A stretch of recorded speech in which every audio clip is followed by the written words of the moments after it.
இங்கே கூடியிருக்கும் என் குடும்பத்தை சேர்ந்தவர்களே, மேலும் இந்த ஸ்ரீ ராமானுஜர் படத்திற்கு இந்த விழாவிற்கு இங்கே வந்திருக்கும் ஐயா ஜிஆர் அவர்களையும் வணங்கி, என்னுடைய அன்பு சகோதரர் எனக்கு முன்னால் பேசிய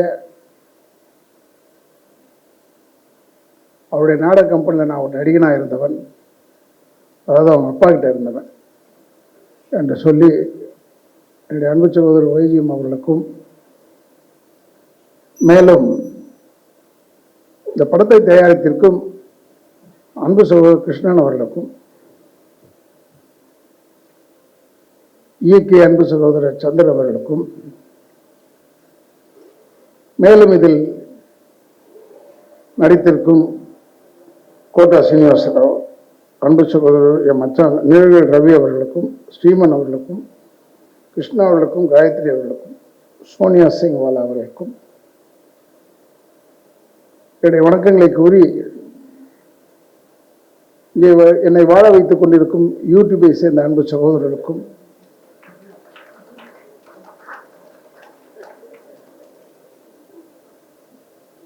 அதேபோல்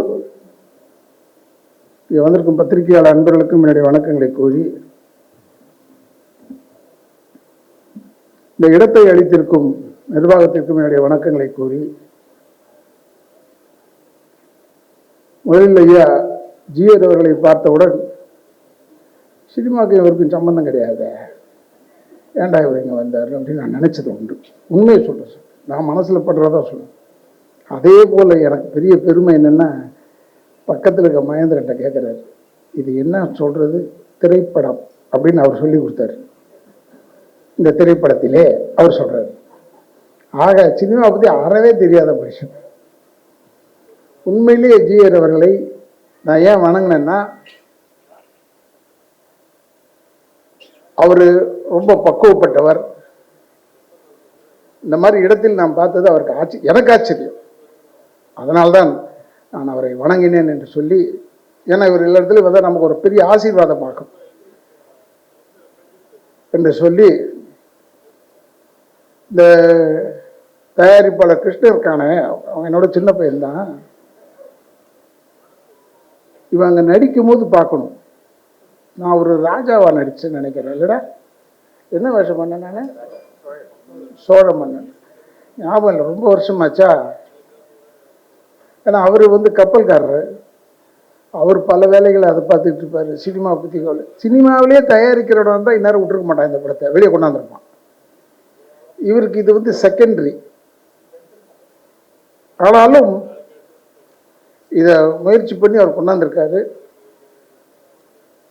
இந்த படம் நான் உண்மையை சொல்கிறேன், 1027 பிறந்தவரை, 1027 பிறந்தவர்னு இந்த டீட்டெயிலில் எனக்கு எப்படி தெரியும்னா, அதனால தான் நான் சொல்கிறது. சும்மா நாத்திகம் ஆத்திகம் ஆத்திகம் நாத்திகம் இதெல்லாம் பேசாதீங்க. நாத்திகம் ஆத்திகம்னு பேசாதீங்க. நாத்திகன் இல்லை என்றால் ஆத்திகம் கிடையாது, ஆத்திகம் இல்லை என்றால் நாத்திகன் கிடையாது.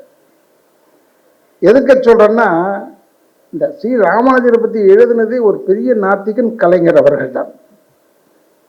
அவரே எழுதியிருக்காரும் போது அந்த புத்தகத்தை படிக்க ஆரம்பிச்சிட்டோம். அந்த பக்கம் திரும்பி பார்த்தேன், யார் இவரையே எழுதுறாரு அவரை பற்றி.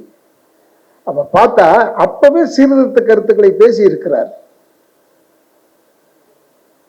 அற்புதமாக பேசி இருக்கிறார். அதில் எல்லளவும் சந்தேகம் கிடையாது. அதே போல்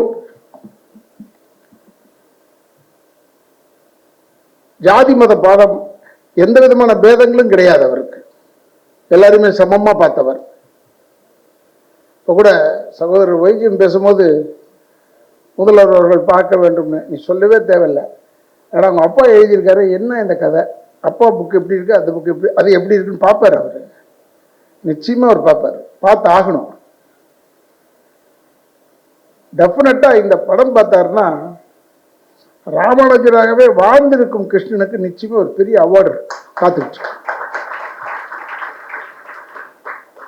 ஏன்னா நான் இந்த நேராக பார்க்கும்போது நான் ரொம்ப பக்தி சிரத்தையோடு பார்த்தேன் இவரை பார்க்கும்போது.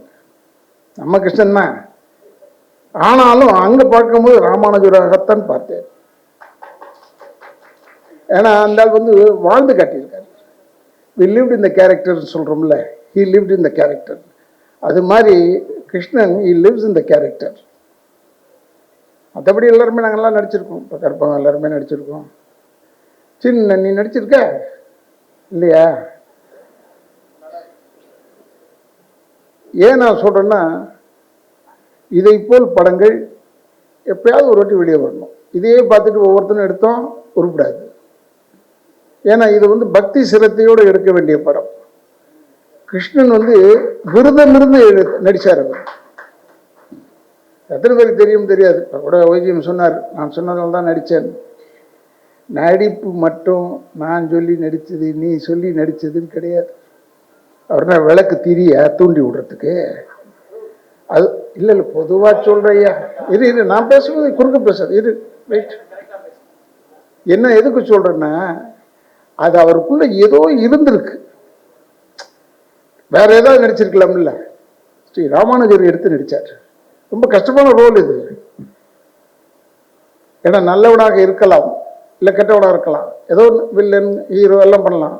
ஆனால் இவர் ரொம்ப ஒரு சீர்திருத்தவாதியாக நடித்தவர். அது ரொம்ப கஷ்டமான விஷயம். இப்போ கூட நம்ம பேசும்போது இப்போ என்னையும் அது பெரியவர் அவர் ஜிஆர் பேசுனதுக்கப்புறம் என்னையும் கூப்பிட்றாங்கன்னா ஏதோ நான் பேசுவேன், அது ஒரு செய்தியாகும், அதுக்குன்னு ஒரு பரபரப்பாகும்.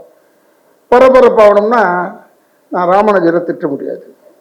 எதுக்கு சொல்கிறேன்னா, எங்களுடைய தலைவர் கலைஞர் அவர்களே அவரை பற்றி எழுதியிருக்காரு.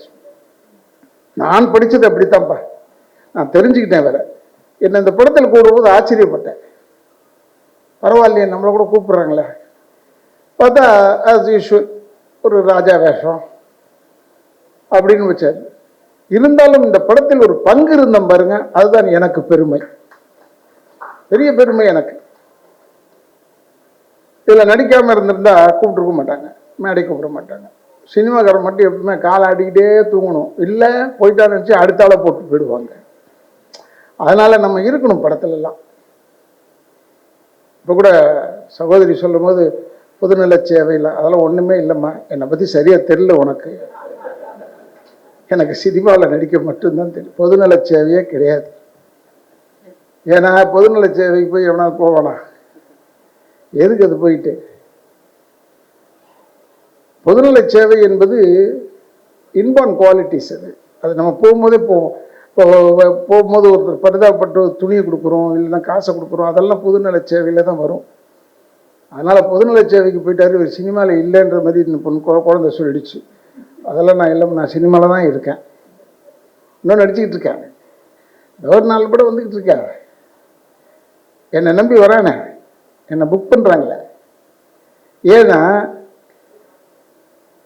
நிறைய ஏன் சார் நீங்கள் வந்து முக்கியமான படங்களில் காணமேன்னு கூட சில கேள்வி கேட்டிருக்காங்க. அது வேறு வழி கிடையாது. ஏன்னா எனக்கு ஒரு பெரிய கெட்ட பேர் இருக்குது. டைமுக்கு வந்துடுவார் சார், சம்பளத்துக்கு பேசின சம்பளத்துக்கு நடிச்சிடுவார். ஆனால் என்ன ஒரே ஒரு தப்புன்னா நல்லா நடிப்பார் சார்ன்னு சொல்கிறார். அதுக்கு நான் என்ன செய்ய முடியும்? நல்லா நடிக்கிறது ஒரு தப்பா? நமக்கு என்ன வேஷமோ அதை செஞ்சு தானே ஆகணும். அதனால் அந்த மாதிரி ஒரு கெட்ட பேர் இருக்கிறது தப்பு கிடையாது, வேற ஏதாவது தான் இருக்கக்கூடாது சொல்லி. ஒரு சினிமா ஃபங்க்ஷன் வந்து இது ஒரு சினிமா ஃபங்க்ஷன் மாதிரி இல்லை.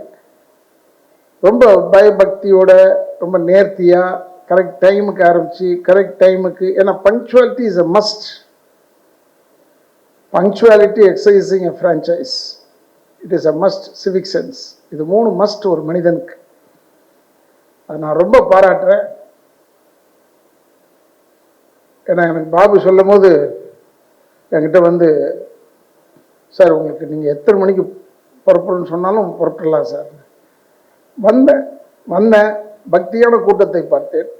இதில் நான் எப்படி சொல்கிறது, நான் மட்டும் சினிமாக்கார மாதிரி இல்லை, நான் உடனே புறப்படணும் அப்படின்னு சொல்லவே கூடாது. இது உங்களோடு இருந்து விட்டு உங்களோட அலாமையிட்டு அதை பேசிவிட்டு தான் செல்ல வேண்டும், அந்த ஒரு ஆசையில் தான் நான் வந்தேன். இது மிக அற்புதமான ஒரு படம், இது நல்லா ஓடும்.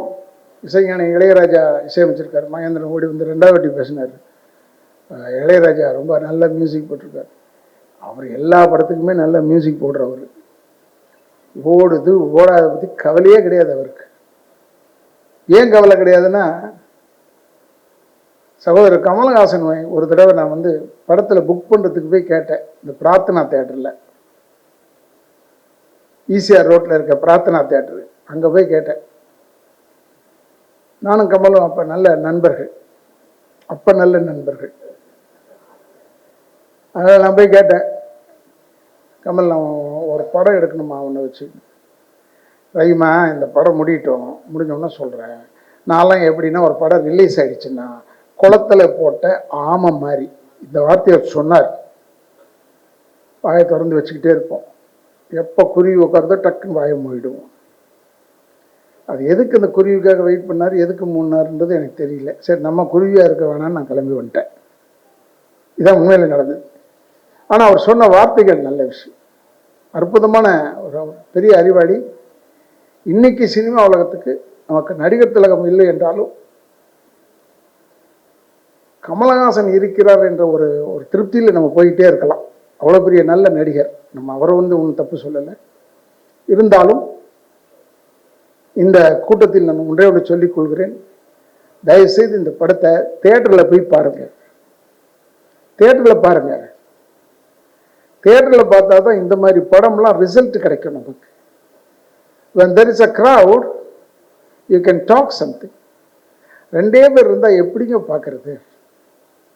நான் ஒரு தேட்டருக்கு போனேன். இப்போ நான் தேட்டரில் தான் போய் படம் பார்ப்பேன், இந்த திருட்டு விசிடி இதெல்லாம் பார்க்க மாட்டேன்.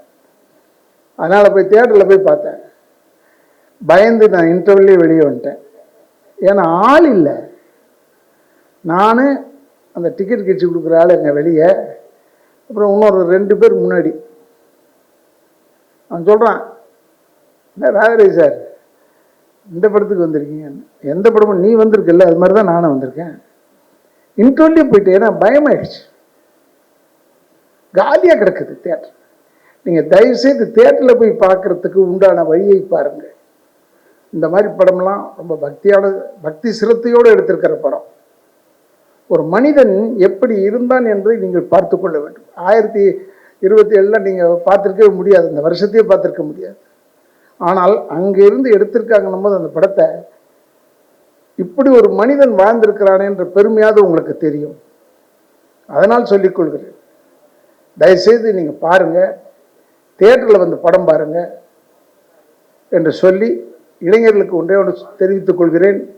தயவுசெய்து தாய் தந்தையரை முதியோர் இல்லத்தில் சேர்த்து விடாதீர்கள், கூடவே வச்சு பார்த்துட்டீங்க.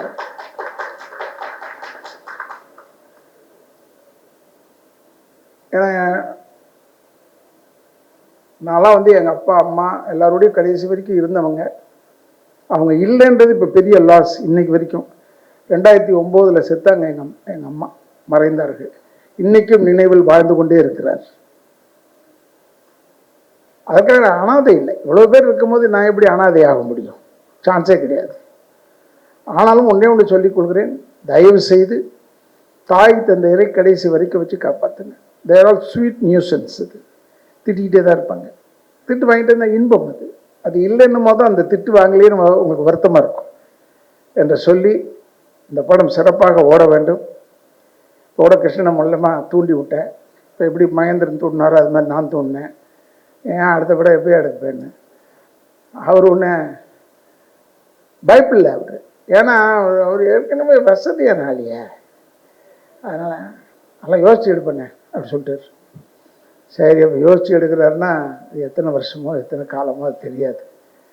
அந்த யோசனை சீக்கிரமாக எடுத்து நல்ல ஒரு முடிவுக்கு வந்து வேறு விதமான படங்களை அவர் எடுக்க வேண்டும் என்று சொல்லி, அவங்கள மாதிரி ஆளுங்கள்லாம் கிடைக்கணும். கிடைச்சா சினிமாவுக்கு பெரிய வரப்பிரசாதம். எங்களெல்லாம் அப்படி நல்லா கவனிச்சுக்கிட்டாரு, நல்லா பார்த்துக்கிட்டார் என்று சொல்லி எனக்கு வாய்ப்பு கொடுத்ததற்கு என் குடும்பத்தின் சார்பாகவும் திராவிட இயக்கங்கள் சார்பாகவும் நன்றி கூறி விடைபெறுகிறேன். நன்றி, வணக்கம்.